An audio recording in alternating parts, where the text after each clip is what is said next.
the job that I do now in a like description, and the descriptors were like organized, communicative, memorization, like, and I was like, those are all of my best qualities. This would be a really fun job to start in the medical field. So I just started doing this. Like, my job role is called a surgical technologist. And then very quickly I realized I don't want to go be a doctor. That's like 10 more years of school. Yeah. Absolutely not. Yeah. I do think though, before I'm 30, I do want to go to PA school, because that's just another 2 years. And I already have the undergrad for it. Yeah, one of my friends just did that, and she just got, I think, a really big salary bump from that. So, yeah. They make such good money. Yeah. And the cool thing about being a PA that a doctor does not have is it's specialty flexible. So, like, you could start in orthopedics and then switch to dermatology and then do gastroenterology. So you're not learning a specialty, you're learning under the doctor you're working under. So I love learning a bunch of crap, and I think I get like bored very easily. So there's a lot of like job flexibility in the lifestyle. Like, I think while have the stamina, I would want to do like the crazy ER shit. And then, can I curse on here? Yeah. Oh, okay. Yeah. Yes. But then, heck yes, you can. Heck yes, you can. Oh, dang it. But then maybe if I was trying to have like a slower paced lifestyle, like I could just do urgent care or like go do Botox or something like that. So you're like a very goal oriented kind of future organized person. And since I like want to be in it by I'm 30, I was like, that gives me 4 years to give comedy the good old try. Oh. And I don't have... what are the metrics that you have to hit? I don't really know. Yeah. I don't know, because I've never actually given it the try that I think it deserves. Yeah. Because I've only been working full time, and I don't know what if I do it and I don't even like doing it. Yeah. And I was like, oh, that was a fun side quest for a couple of years that I did randomly. Yeah. Well, you've been doing it, I mean, for a few years, right? I hit my 2 years this upcoming December. Yeah. So I didn't start doing stand-up till I was in my 30s. So, you can kind of still just... I had never even watched stand-up before I started it. Yeah. Like, I knew nothing about it. And then I saw Ashley Gavin November of 2023, and I was like, that looks like fun. Mm-hmm. And then 2 weeks later, I did an open mic. What was your first mic? Was it the Wednesday disclaimer? No, it was the Monday at Alley Cat. Oh, yeah, that's good.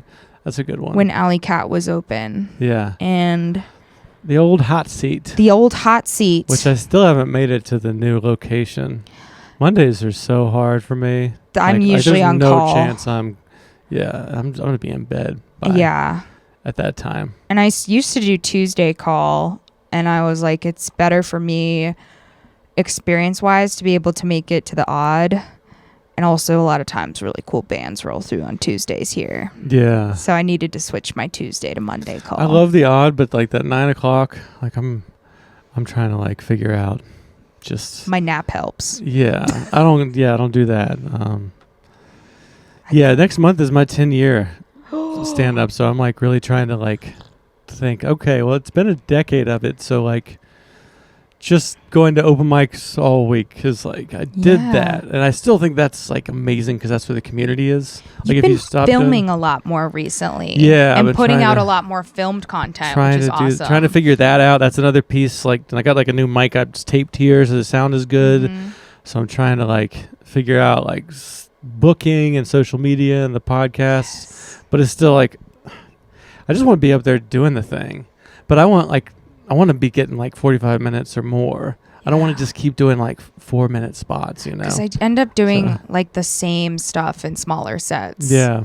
Because I'm like, I only have so much time. Yeah. Got to hit it hard. Yeah. Then at open mics, I'll bring a joke I haven't said in like 6 or 8 months. And I was like, is this so cool? Does this still sound good? Do I hate this actually? Do you say it the same, or does it kind of like, you say it, is it different? Like sometimes if you don't say a thing it's like a song. You play it after 8 months and you play it a little different.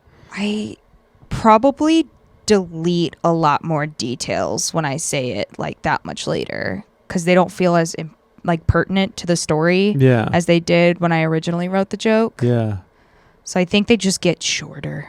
Do you have a joke recently where you were singing? I do, You mentioned you'd done the vocal training. I was like, oh, yeah. Yeah. I think you were singing at the music hall. I was. A few weeks or months ago. I was so excited to do that bit because I really wanted to talk about how we play music in the operating room. And that's right. Yeah, that's a good bet. I didn't know how to write that joke in a way that's not just like an off sentence, like, oh, we play music in the operating room. Sometimes a lot of they like rap and rock and like random shit. Show don't tell, instead of like saying it what it is, like make the sounds of it. But then I had this whole experience where I found out like one of the doctors that I work with loves musical theater, and he wanted to play musical theater in the OR. And he told me only if you sing. So I was like singing Les Mis for him while we were doing this case. Yeah. And I was like, this moment, this is the final moment. Yeah, it seems like that's a good like thing to do stand up about your career, because I think like telling your own stories, I don't think I've heard anyone else do stand up on trauma surgery. Yeah. So it starts to get like AI can write jokes now that are like, did you ever notice the pun with the thing, Yeah. Like it's just a general observation. Whereas those stories that are AI yours, has not made it to the operating room. Thank goodness. Yes. It has not yet. It has not yet. I don't think it will. It seems like, that's a pretty human. You want some human fingers, brains in there. Like, I mean, driving cars will come first. You'll see it coming. There's robotics in surgery. Yeah. But I still have to be there. So is there like a drone that? Drone? I guess like a robot arm that does some stuff while you guys. There's some Terminator arm that does some of the. Like $1 million instrument. Like one of them is $1 million basically. And it's called a Da Vinci. And it's basically this like huge apparatus that has like 4 arms. And it's for, I'm going to get real medical here, but I'll try and explain it. It's for like laparoscopic procedures where we like blow up your abdomen with gas and just put some little ports in and work through like little tiny ports. So you can, if you're not using the robot, you just use these like, they look kind of like those trash grabbers. You know what I'm talking about? It's like the ones on the trucks that like grab the thing and flip it upside like down? that you hold in your hand and you pick up trash with and put it in a bag. Yeah, like a little. So think of that, but at the end, instead of like a little grabber, there might be like different kinds of things, and they're really thin, and they go through these ports, and you can like, you've got a camera that goes in one, and then the little arms that go in the other. So you're like kind of doing like little video games inside the abdomen. Damn. It's just to create a less traumatic environment, because opening up the abdomen all the way can cause a lot of issues, and that's a huge incision to close. So, but you can also do these things with a robot, and the robot is so cool. It's so cool, but it makes my job super boring because I just kind of set it up and then I'm sitting while they're doing their robot thing. Yeah. And then I'm there when they close. I feel like there's going to be more and more of that. Like my coding has become more and more like, just started using an AI co-pilot, and it's kind of like write a bunch of code, and then I kind of like, I still have to tweak it and massage it or, clarify with the prompt, but it's like kind of, supervising robots, I think is. And the doctor's controlling the robot, like in the corner of the room. Oh, weird. They have like a whole, it's super cool. Like I got VR to look. Glasses? Yes, actually, they have like this VR kind of like setup, and they're leaned over, and they have like all the controls in front of them, and they're just doing it in like the corner of the room, because the doctor always has to be present during those surgeries. Because if all of a sudden something's happening and we need to go open, you always have to prepare to convert to open, meaning like we take all the ports out and now we're making an incision. Yeah. But do you ever we just never bothered too much by blood and guts? No. I think working as the anatomy TA in high school definitely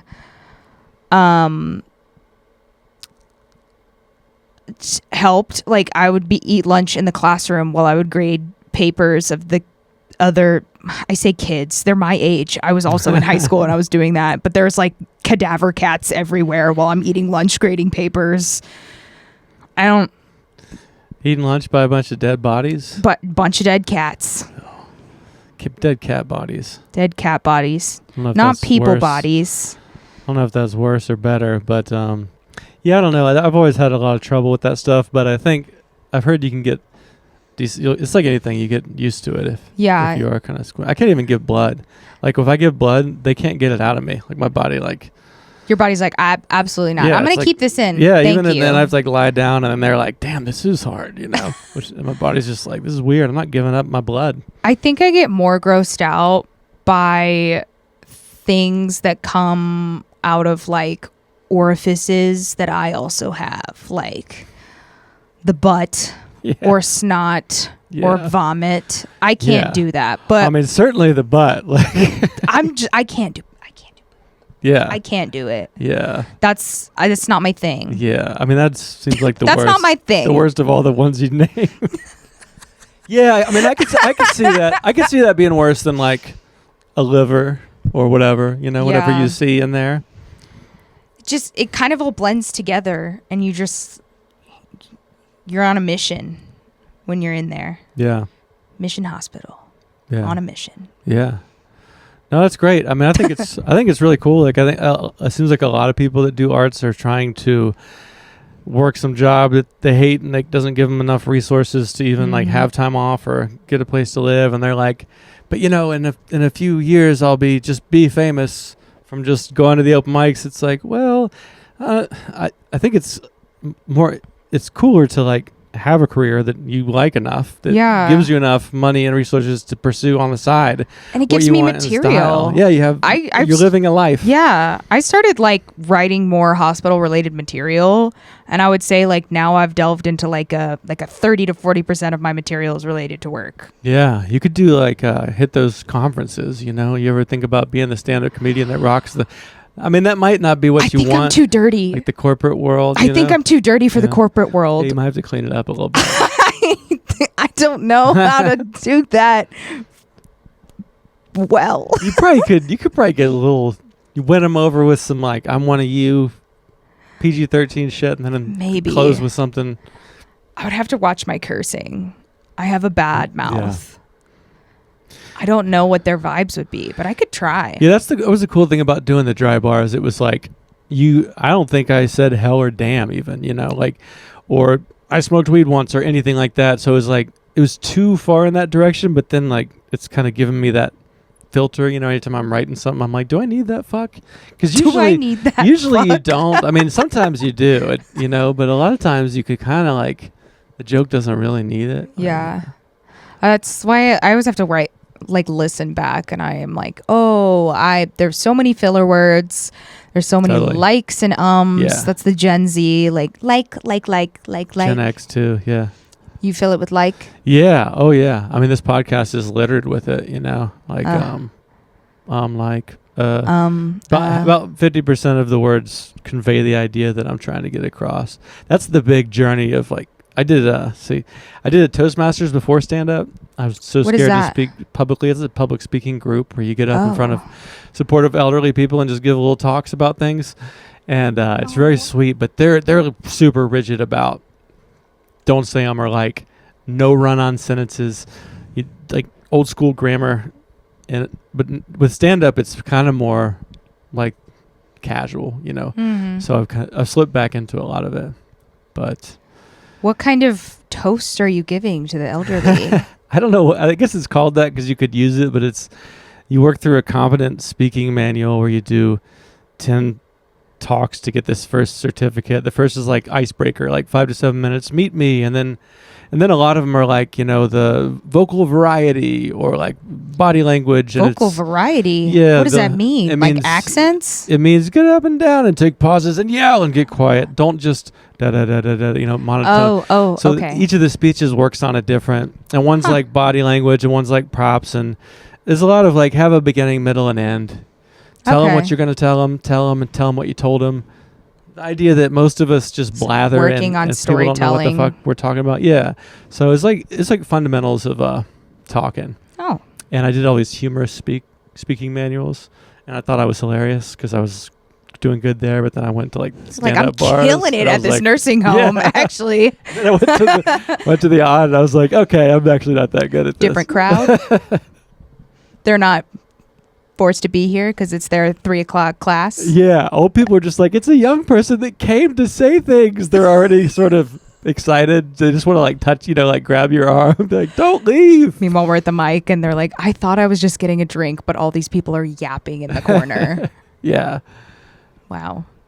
It is crazy. I mean, it's the hardest thing ever. I mean, you did theater and all that. Yeah. It's not like stand lot up, of right? theater. Theater, it's people are like generally know how to act and sit there and be quiet. Some etiquette. It's not like there's going to be some espresso machine, Yeah. and ice, and somebody heckling you, and then there's a bathroom in front of the stage, and people just walking by right when you're starting to do well. You have lines that you memorize Yeah. rather than like, you can't switch it up if the audience isn't feeling it. You got to commit to the script. That's what's nice about stand up is you can switch it up. You can switch it I up. remember in music just being halfway through a song being like, I'm stuck in this song. Yeah. It's not working. It's like if like something happened that wasn't supposed to happen during the show, and then you have to start improving. That feels more stand-up-y. Yeah. Just trying to think if like, like we were doing Tarzan one time, and the sound guy fucked up, and at like the end of the show where the guy is like holding the gun to Tarzan, the gun sound went off. Early? It wasn't even supposed to go off. No. But Why was there even a gun sound? or maybe it's supposed to like, I don't know, but like he shot Tarzan in the middle of, and there's all these kids, and we were all like, He just blew Tarzan's brains out. he like John, what's faked his face? an injury. It was just like, The evil white man. we all stopped, and there's an audience, and we were like, what do we do? I'm getting a little mixed up with Pocahontas. It's kind of similar, right? It's like some evil white Same man with a gun. It's vibes. like, we're going to make nature ruined. Or And then there's animals, and there's just a lot of, it's outside. So did Tarzan stay dead and you just had to end it that way? I think we like put a fake bandage on him, Okay. and like Jane was like holding compression or something. I was like, this is kids theater. Yeah. This is kids Christian theater, actually. Kind of probably the best story of any play, though, honestly. Like, that was a great rendition where Tarzan got shot. Did that happen the night before? Oh, lucky us. Yeah. I mean, that's kind of the lesson of stand-up for me is it's like the messiness is... That's like as a what makes stand-up it person, I good. kind of want that. I want to go see it on that night and then have watch them try to... Watch them scramble. Yeah, because that's more what stand-up is. It's like... It's like, what do you do if you get heckled right now? Yeah. What if they don't laugh for a while and you can't just keep being like acting like it's working? I had a show that I did with Kayla Clark at the Tiki Easy Space, and you know how every like 45 or 30 to 45 minutes they have the rainforest go off? Have you ever been there? Place is. No. It's like a rainforest cafe, but it's a bar. Okay. And ahead of time, I was like, what if the rainforest storm goes off in the middle of my set? And I totally jinxed myself because it did. It did. Did you have something up your sleeve for that? The place where I was in my set was a very dirty part of, and I started singing out of panic. I was like, we're warding off. I don't even know what I did. I thought about it ahead of time, and I was like, what if that happens? That would be horrible. And it for sure happened. And so I did a little rain dance based on what I was talking about. I guess it's going to happen to somebody if it's coming on that interval and you're doing a show that's longer than the interval. But singing's probably just a good, like, I'll just, something crazy happens, I'll just start singing. I mean, It's a good seems like default. It's like the situation's weird, I get weird. I'm going to panic sing. We're all involved now. I feel like Hillary might do that sometimes. She'll bust into song. Yes. It's like there's nothing left to do but just dazzle these people with some gospel stylings. You just got to sprinkle it in there where you can. Multi-talented. When you got more tricks up your sleeve. Did you say you wrote a play? I did. I wrote a musical. A musical. It was an hour and a half long and it had 7 songs. Yeah. And you wrote the music? Mm-hmm. You like sat down at the I got it produced too. So I had a composer, and I don't know how to write sheet music. So basically what I would do is we would sit down at the piano and I would like sing at him and he would write the music underneath me singing at him. How old are you? I'm 26. I did this when I was 17. That's what I meant. Oh, I was 17. Yeah. It took me a year and a half to write the whole thing. Okay.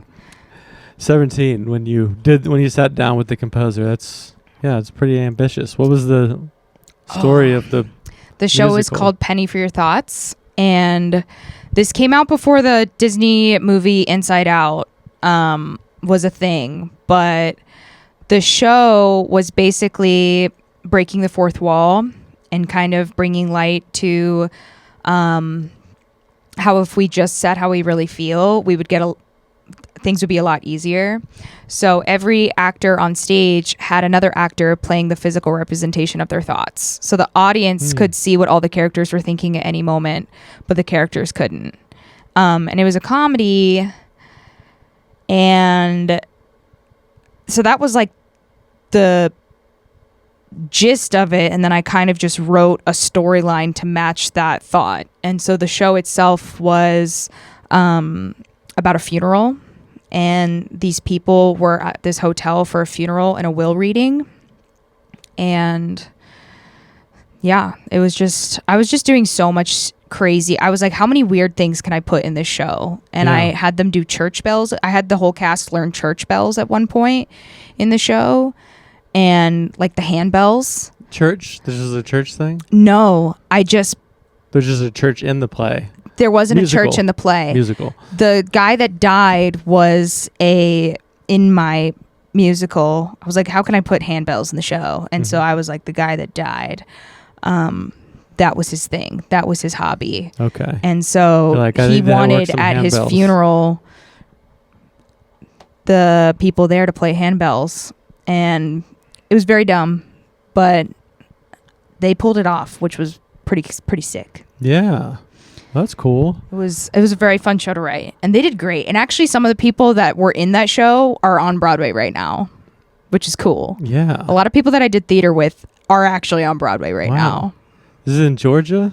Yeah. It's in Georgia high school? Yeah. I went to Lambert High School. Okay. I don't know. You should know. They're on Broadway. No, it's just a random public school in Sewanee. Okay. But well, they had a cool. great little theater program for a public school. Yeah. Do you still do music? No, I don't have time. I just sing randomly. Yeah. To myself. Yeah. But I tried to teach myself how to play the accordion one time. It's very difficult. Yeah, that's a hard one. That's a hard one. I had a few of those for a while, but don't have them anymore. I think that would be a random fun thing to add into stand-up. If I like whipped out an accordion. Yeah, you don't see that one a lot. That's not Weird Al, I think, but he's not really like stand-up. He's sort of like, I'd have to get good at it first. I don't know. That's a side quest for the accordion was way harder to learn because I used to play piano and I can read sheet music, but I can't do the whole two-handed. Because we're playing melody on one hand and like got them buttons the other over thing, here. and it was those chord buttons. The one I had like I don't know, I could say 100 buttons. That is a hard accordion to play. I saw some later that had like fewer buttons. Yeah, mine has like 13. Yeah, this was like it could do all the keys. Goodness, had all these diminished chords. Goodness, I was like, I don't really want it that bad. I don't really want to play I don't want to play accordion that bad. It's just not. It's a gorgeous thing to just have. Yeah. Do you still have it? Nope, we don't have it. We're kind of like super minimal. We did the whole Con Marie thing a while back, and we What's just that get mean? rid of it. It's like if it doesn't spark joy, get rid of it. So okay. We have like it's the philosophy that like space and light are better than stuff. Your so house has gorgeous light. Yeah, and this is kind of I need to do a little more of that in here. I just got in here, but yeah, we try to like if you haven't worn it in however many months or you don't. if you haven't played the accordion in a few years, just get rid of it. And then someday you can get another one if you want. But the idea that if you hold on to too much stuff, it kind of can leak into your emotions and your thoughts, you know, that like just like I was a backpacker in Europe when I was young. And when I only had a few things on me, I was just like, I'll just go to this place. With these people I just met. Shirt, I'll go buy the shirt. Yeah. And it was like so free and open and alive. And it's the more stuff you have, the more like it weighs you down, you know? So we have things person. Yeah. I mean, yeah, we have kids in the house, so we have lots of things, but we're always kind of trying to just get rid of shit. Like I got rid of all my vinyl, just gave it all away. And there's days where I'm like, man, I wish I had that vinyl. Do you have a record player? No. And no vinyl? Oh. Yeah, I gave that away too. But but like missing it hurts, but in kind of a good way. You know what I mean? Like my first guitar, I got rid of that. And some days I'm like, I wish I hadn't gotten rid of it. But it's a nice feeling to feel like. Yeah. You know? Like somebody else is enjoying that. Yeah. And it was just sitting in my house. Yeah. Okay. And it's so, yeah, it's kind of extreme, but it's like, and then you have kids and it's like, there's just their shit everywhere. So there's even less room for. Yeah. But yeah, this idea that like the more stuff you have, the harder it is to have experiences and feelings in space. I don't know. It's kind of. It's a little crazy. Kind of like, no, it's not crazy. That makes a lot of sense. I believe it all, but it might sound crazy to some people, and that's okay. I just have so much stuff, and I am a trinket hoarder, and I decorate like I'm a country club grandmother. Yeah, like chandeliers and sconces and like museum art that I thrift. I just want it all. I want to look like my goal is when I die, my estate sale will go crazy. That is my goal. Yeah. That's a good goal. To have the best estates, the best auction. Because I just have so many random, like, really nice antiques that have been given to me. I, just put up this crystal chandelier that somebody gave me from, the 1880s. And my friend's an electrician, and he refurbished the whole thing, and we hung it up at my house last Monday. And I was like, I can't believe somebody just gave this to me. So you have a condo with this insanely yes, it's beautiful. Yeah, that is cool. And I was like, this is probably $2,000 or $3,000. And well, I am into that. I mean, that sounds amazing. If you come in and the KonMari thing is you go through all your stuff, and it's if it sparks joy, that's the language she uses. She's a Japanese lady. If it sparks joy, keep it. But it's you don't keep things out of fear or just but this person gave it to me as a gift, even though I'll never use it. You know, the chandelier. If you come in and you're yeah, and it's there. I mean, that's totally worth it. So beautiful. But then if the chandelier is surrounded by a bunch of crap, it's a bunch of smaller chandeliers. Yeah. Get those out of here.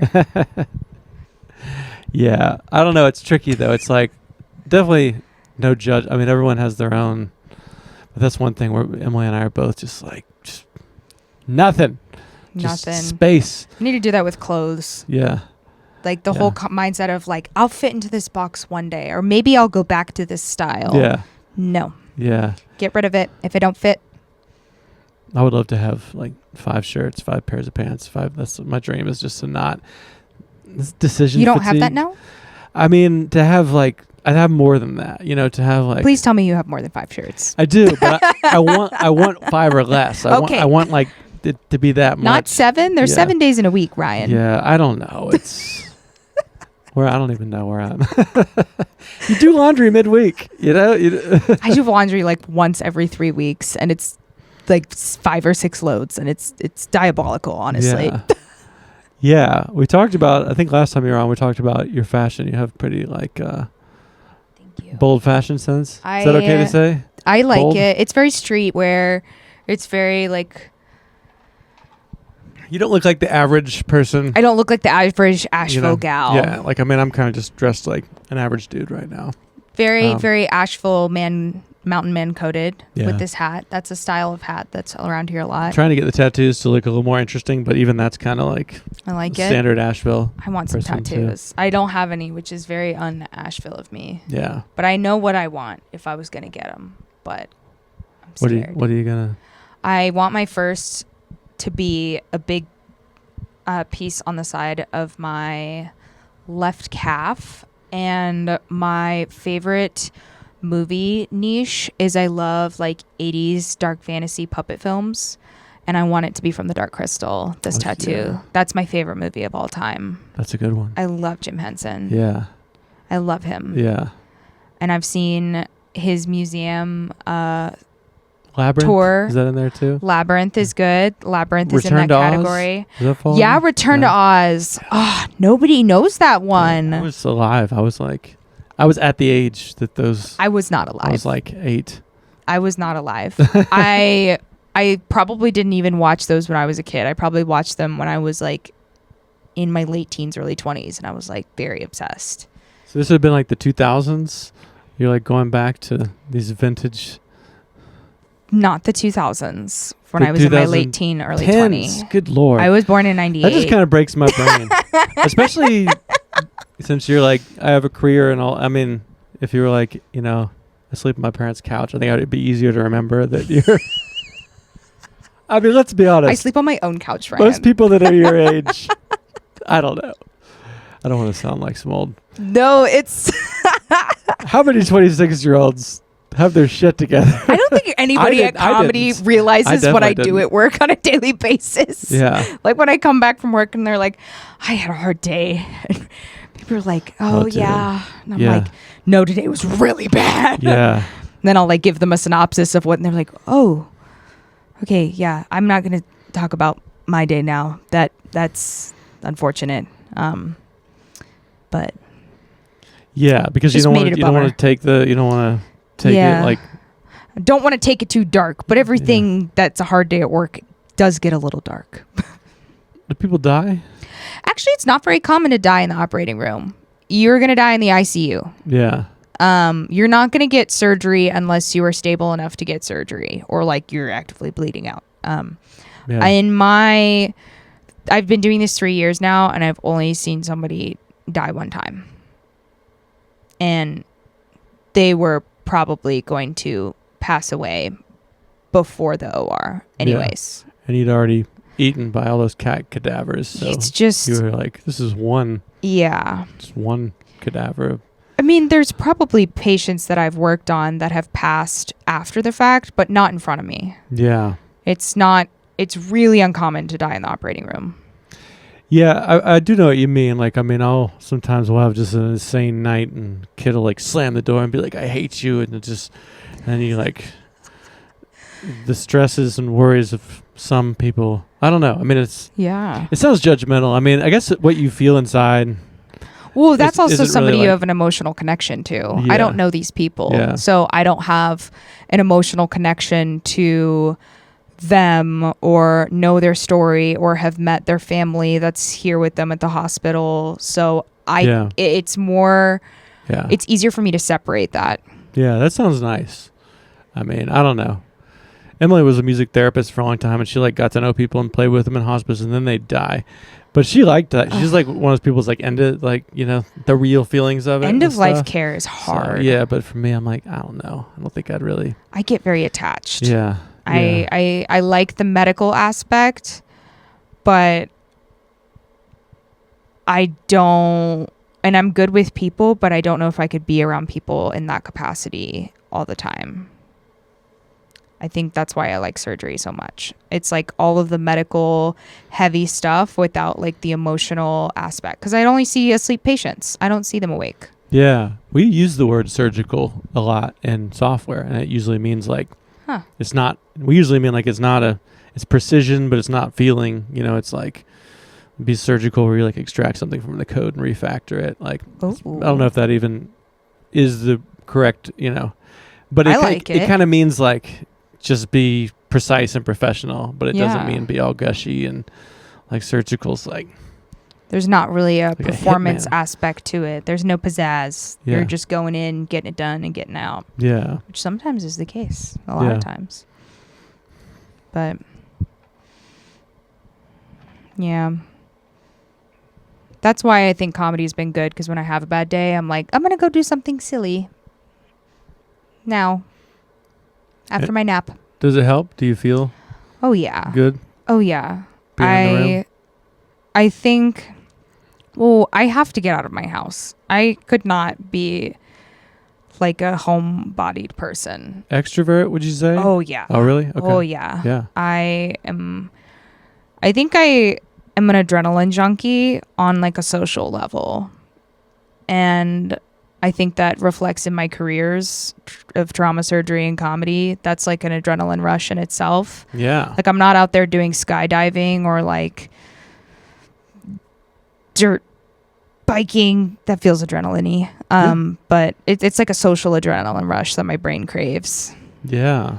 And so I constantly am like seeking that. That's why I love going to live music. Yeah. I love live music. The shared experience. That's cool. I mean, that's also kind of like, I feel like the world is becoming more like you just stay at home and you peek out when the Amazon guy gets back in the truck, then you snatch it, you close the door.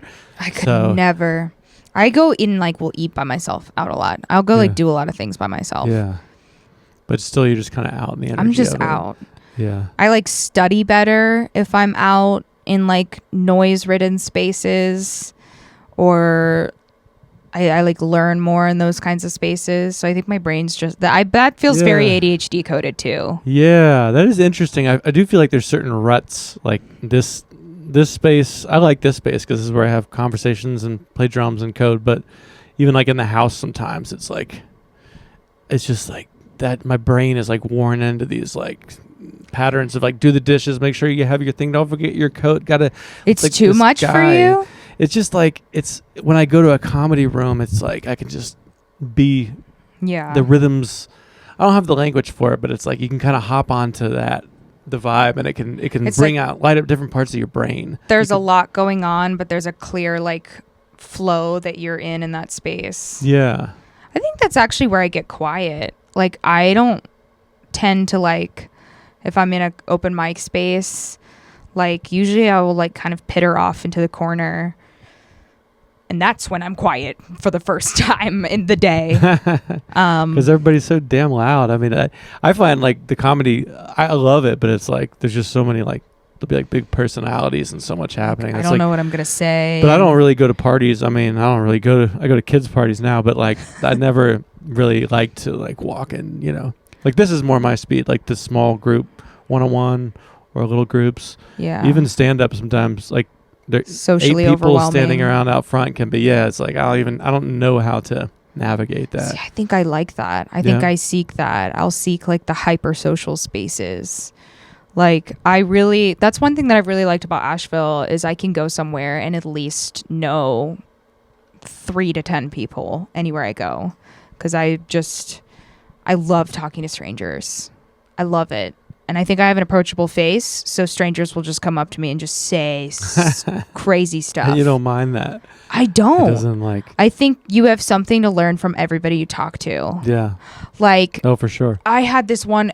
It was such a wholesome experience. I was on the street, and this person came up to me, and for some reason just started telling me their entire life story. And little did they know, so they were telling me they were like in a bus accident, like they got hit by a bus or something and broke like 17 bones in their body, and they were fully sharing it on the street with me and like everything. But they were telling me that originally they were going to amputate both of their legs, but this one doctor was like, no, I think I can fix you.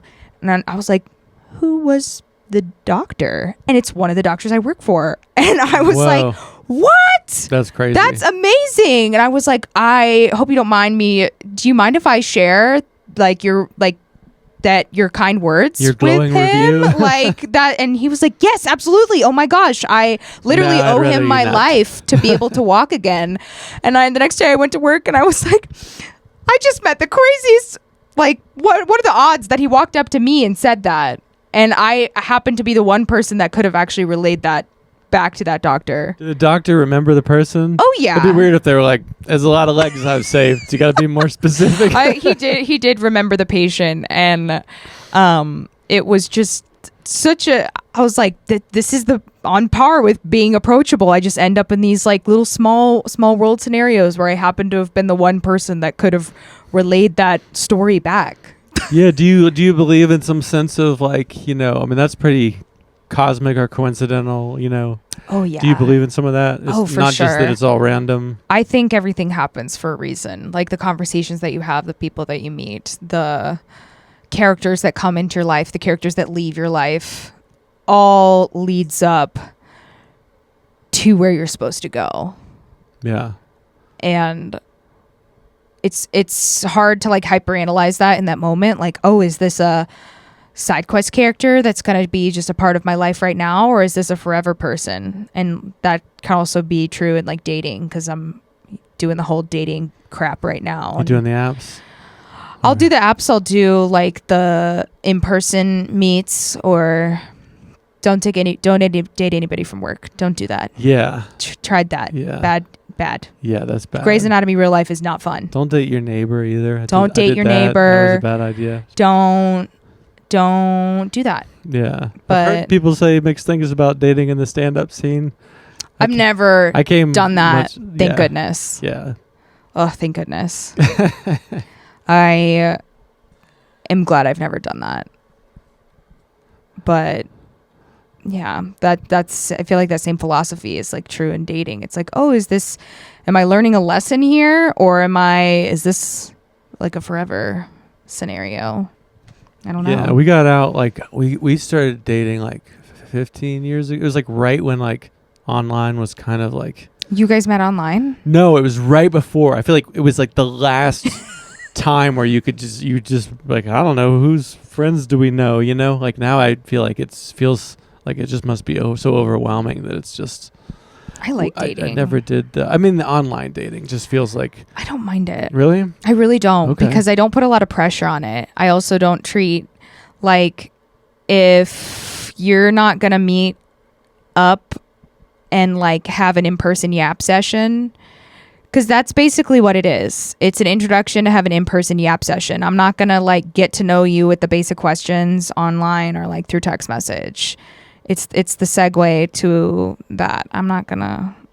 That's like one of my rules. Like if I like meet somebody online, I'm like, I don't want to know all these things about your life via like a typed out. I want to hear you tell it to me in person.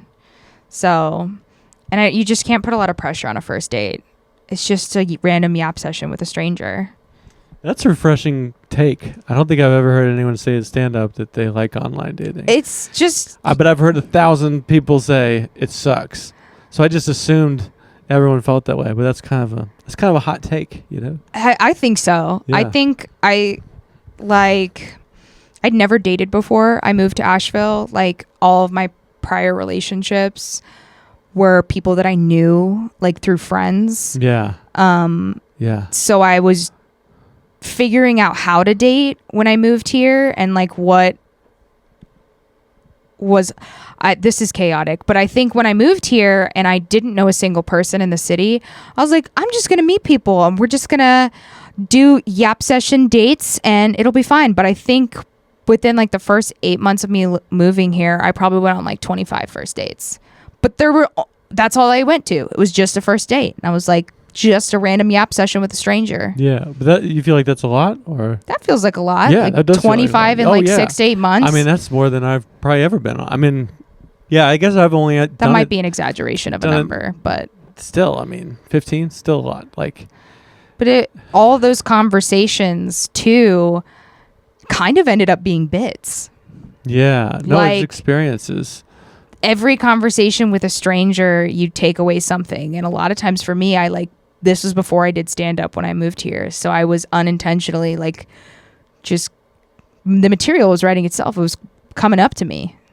So from all those experiences, do you feel like generally, is there a general feeling like, oh, most people are pretty great, even though they weren't for me? Or because I feel like this is just different. Like most of my people I know are like, all guys suck, and I went on the like I just haven't quite heard the tone that you're saying. Oh, really? With. Yeah, like maybe people are exaggerating it at open mics. I think it helps that I'm good at talking to strangers. I think it's not taxing on you. Like you're kind of up for the adventure of it. Yeah, in advance. You're not just like, I'm up for the adventure of the conversation. Yeah, and like I feel very comfortable walking in knowing that it might not go anywhere. And I'm very good at setting boundaries, like even with strangers. So I think that helps. Yeah. Instead of like in desperately dating, trying to like. I've never ghosted anyone to my knowledge. Like I, but like I can be like, oh, thank you so much. I had a great time. It was so lovely to meet you. Like, not interested in going on a second date, but like, best of luck with X, Y, and Z that you told me when we met. The end. And takes away all the pressures when you walk into that conversation of an adventure or a side quest. And I think when you feel less nervous, they feel less nervous. And no matter who you're talking to, like a guy or a girl, like they just kind of start. I've noticed that people just will say the craziest stuff to me on a first interaction. So I also think that makes it easier to entertain random conversations with strangers. Yeah, it's like what you're saying about having the face where people on the street will tell you about their legs almost being lost forever. That maybe when they get with you on the date, they start just like that is spilling all kinds of good. Perfect example of like that might as well have been a date. Like I think he was coming up to hit on me, so I was like. Yeah. That was just the interaction. That's interesting. Yeah. So I like you got it. the right energy and perspective to make it into a good thing. This thing that I've only like heard as a nightmare like until now, I think. No, I think it's you can't go into it with too much pressure too. Like stop going to fancy dinners on first dates. Yeah. Stop going to places where you can't talk on a first date. Like, why are we going to the movies? What, you're just going to sit in the dark, in the silence next to somebody that you don't know? Yeah. Just go by yourself at that point. That's kind of a cowardly move to be like, let's go to a place where we don't have to. Let's go in a dark corner and not speak. It just kind of blows my mind because the culture is just changed. It's been like long enough since I've done that to where it's just like this whole other thing. Because I was only in like long-term relationships with friends, till I got married. That's a great way to do it, though. And I do envy that. Yeah. But I think sometimes I feel like the pace of life now is so fast that taking that kind of time can sometimes be a little unrealistic. Yeah. For sure. A lot of the people that I've interacted with in dating culture, I never would have met had it not started through like an internet interaction that immediately went in person. Oh, that's what the culture is. So now it's like I've got kids so that's part of why I'm interested in it is they'll be doing it that way. I mean, we used to just sit around and you rent like 3 VHSs and nobody had a smartphone. You'd just be sitting there like, these are the 7 people that I'll be spending the whole summer with. This is my squad. Yeah. So this is my friend group. Yeah. You just kind of make it work and go deep, but there's just so much like information routing. And I don't think I've dated a friend or a person that I've been friends with since I've moved here. Everybody that I've ever entertained past a first date has been like just a random character that entered into my life, which has been kind of cool because I don't think I would have interacted with them.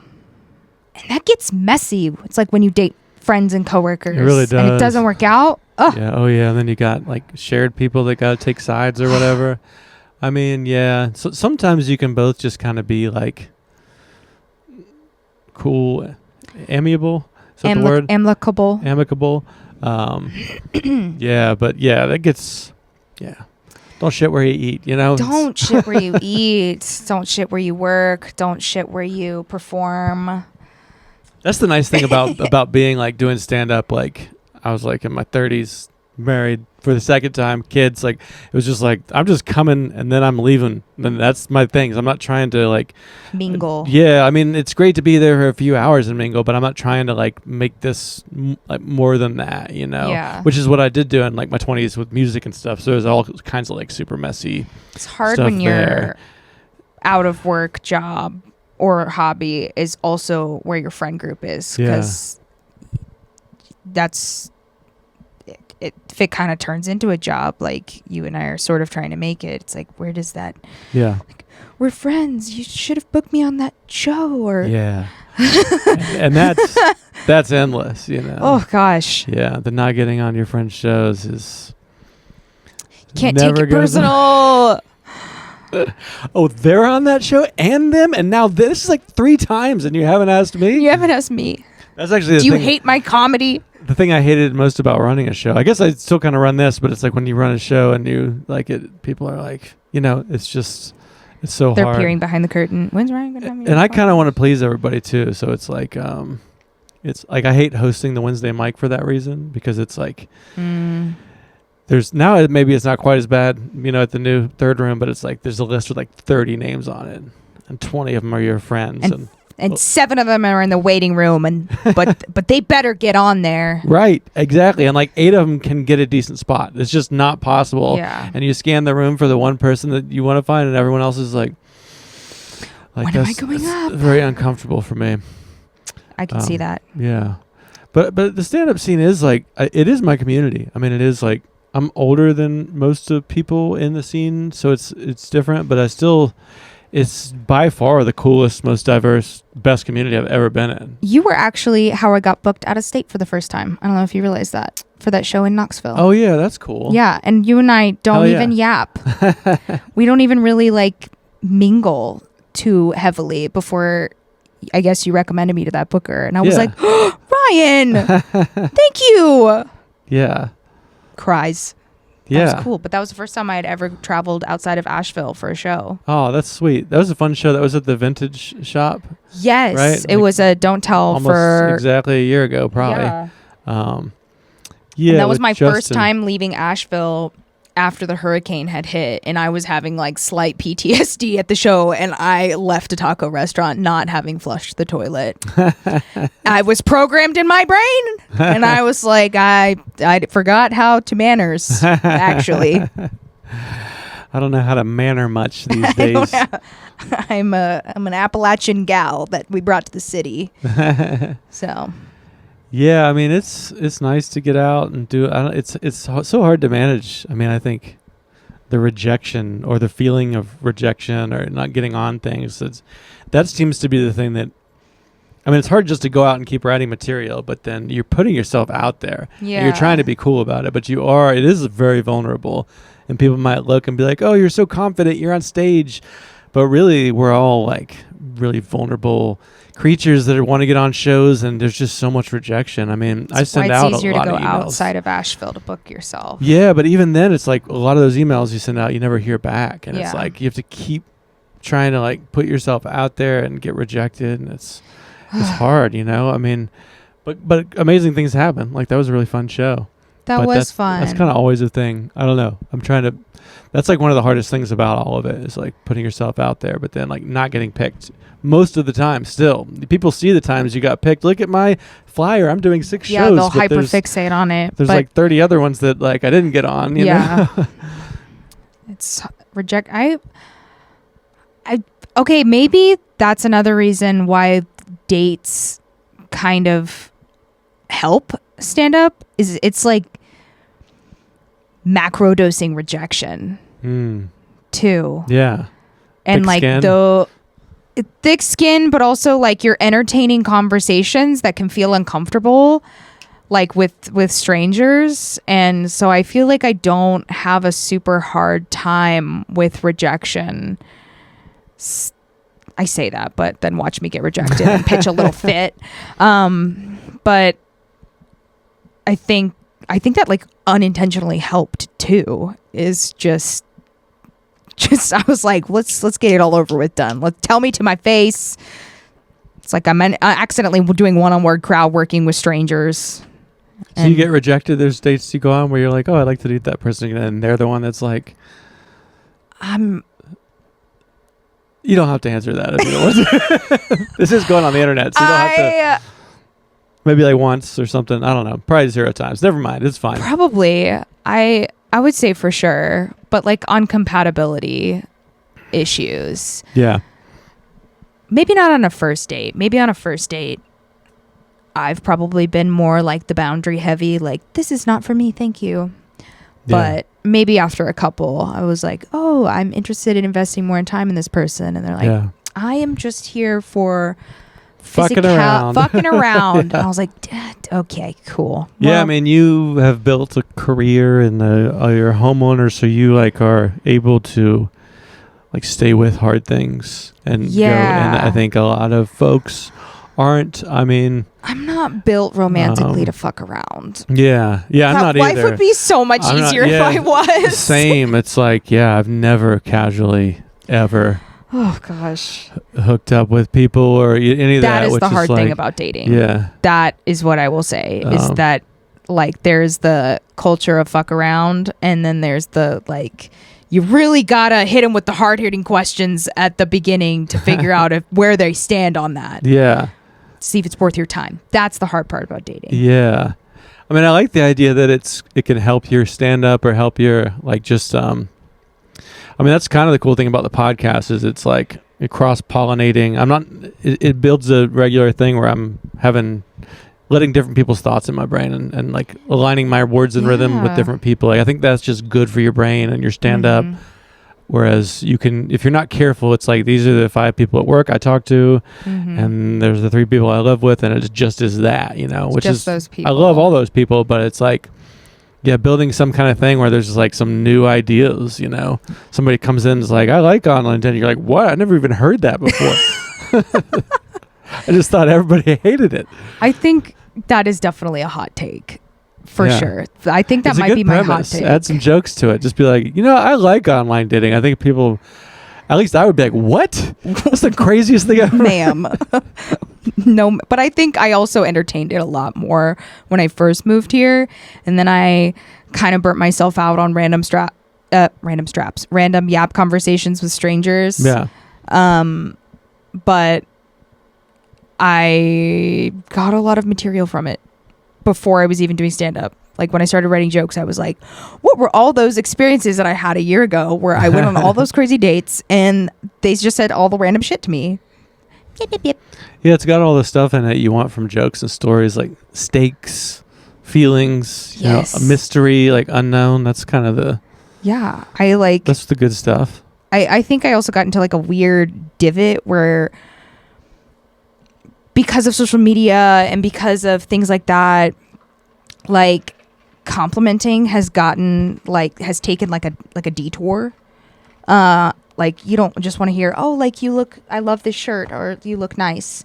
Like people try to get very poetic with it. And that was something that I was like noticing a lot when I was like going on these dates, and it was just like a lot of unhinged like compliments or like feature recognition that I was like, oh, that's so interesting. Nobody's ever said that to me before. And like I remember like one of the first things that came to mind when I started writing, it sounds like I was going on dates to write material, but I was going on these dates before I even started comedy. But one of the experiences that I had was like on a first date, somebody told me that I give off asexual Jim Carrey vibes. And that's I was like, what? Maybe shouldn't have even laughed at that. I was just very surprised. I was so shocked in the moment. Kind of like a mean thing to say? Like, I don't know. I don't really. I was like, is it because I'm not flirting with you right now? I mean, maybe just the asexual part, but I mean, that was what threw me off Jim too. Carrey is like, it's pretty fun. I mean, he's pretty handsome, right? We're he's fun old now, but we're fun. We're handsome. We're not flirtatious sexually in this conversation.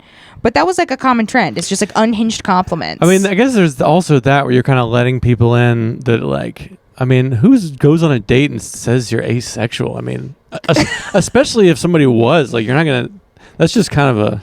Especially if they end it with, I'm trying to fuck around. I was like, bro, what? Yeah. I thought I was asexual.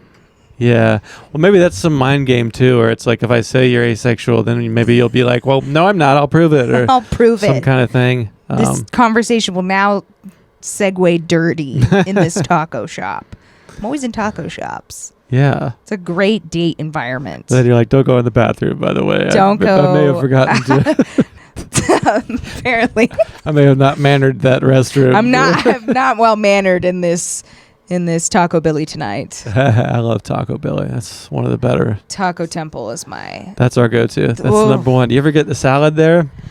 Everything's good. The tots, the salad, Their all the margaritas tacos. are diabolically like strong. Yeah. 2 of them drunk. Damn. What do you call the torta?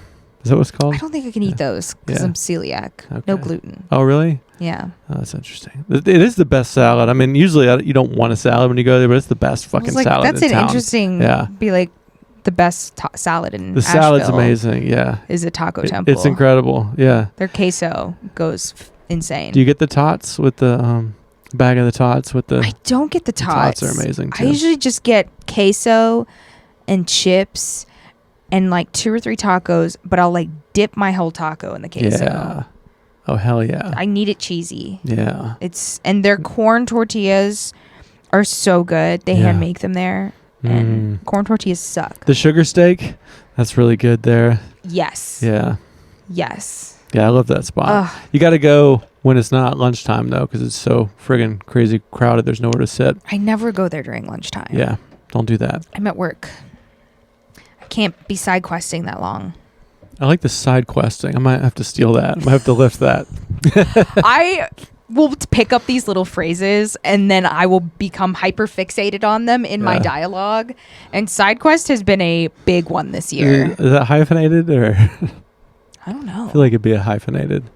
If I'm gonna text somebody. It feels like a summer of side quests. Yeah. Like, in a single night, I will do like 5 different things. It's just all side quests. There's no main event. Yeah.